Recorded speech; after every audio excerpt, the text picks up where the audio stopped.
All right, in this video, I'm going to discuss countries that are stripping off the CBI passports, countries that are canceling the passports that were issued to their citizens. Now, in case you have missed the first part of this video, which is conditional or contingent citizenships, make sure to check out this video. It talks about the entire topic in detail. All right, so Cyprus is the latest breakthrough. They have canceled more than 200 CBI passports. Obviously, they may have found something in the applications or with these particular cases, but based on some criteria, more than 200 passports is a very large number. Now, all of these CBI countries claim that they have a very robust due diligence process. Recently, and one of the big examples in this domain is the Saint Kitts and Nevis. All throughout the last couple of years, we've always heard that it's a very platinum type of a brand.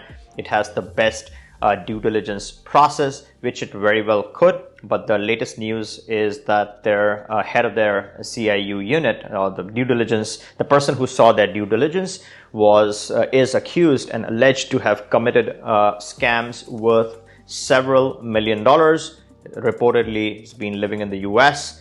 And if you missed that coverage, if you missed that very important video, you can return and check this link. This talks about the entire episode in a lot more detail. There's also some instructions to several banks around the world and financial institutions to process these passports. The moment you detect one of these passports, they got to process them differently. So if you are interested in watching that topic, you can check this link. This talks about the entire scrutiny or the surveillance, or let's say the monitoring for these type of passports that is conducted by various institutions and various agencies. But getting back to the Cyprus issue, so they may have done some due diligence, right? You just don't pay the money and hand over the passports. The way the process works is that you do some checks, you do some due diligence, you check the background, and if everything is 100% confirmed, then you issue passport. So one or two cases can be a slip through, but when you're talking about such a large number, more than 200 CBI passports that were handed over by Cyprus, but the latest breakthrough is that they have canceled all those 200 cases. And if the people who paid in some cases up to $1 million or even more in obtaining those passports, now guess what? The money is gone, the passport is gone. This is very concerning. Beyond the money and beyond the revocation of that citizenship, this is particularly very concerning if if one obtained this citizenship based on the fact that they're going to renounce their prior citizenship. So let's say a US citizen obtained a Cyprus passport, and if they are one of these people whose passport has been cancelled, now they have run into this drastic situation where the US citizenship is gone because they renounced it.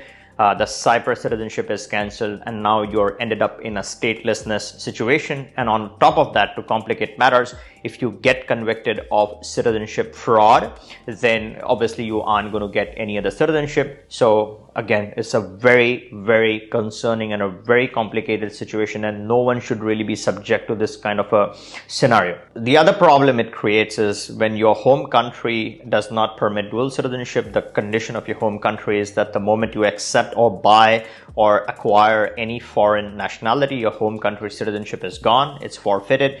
Same situation applies. Again, the same kind of problem happens. You can't go back and reclaim that citizenship just because you've lost your new citizenship. Both your citizenships are equally gone, and you again land up in a statelessness situation. Now, I can cover the statelessness topic at some other time, but the point here is one has to be very careful of such scenarios. So despite doing all the due diligence, despite doing all the payments, despite the funds being clear and everything in order, there's a good chance that a country might come back based on the criteria. I mean, of course, they may have found something derogatory in the application, and by no means this is immigration, legal, tax, or finance advice.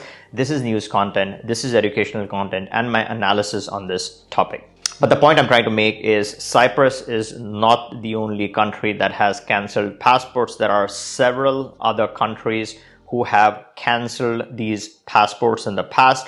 Now, if you are interested in doing one of these programs, or if you have already done one of these programs, and if you are interested in knowing what are your options, what can be done, so you're more prepared for these kind of situations, if they were to arise, you can always reach us. We can discuss your personal situation and see what are the best options moving forward. Alright, I hope you liked this video. If you did, give me a thumbs up. And in case you were new to my channel, my name is Jay, and here we discuss investments that lead to residencies, citizenships, and a whole lot more. So make sure you are subscribed to my channel and also turn on that bell notification. So the moment there is any breakthrough, you are the first one to get notified. If you like this video, give me a thumbs up and catch you in the next one.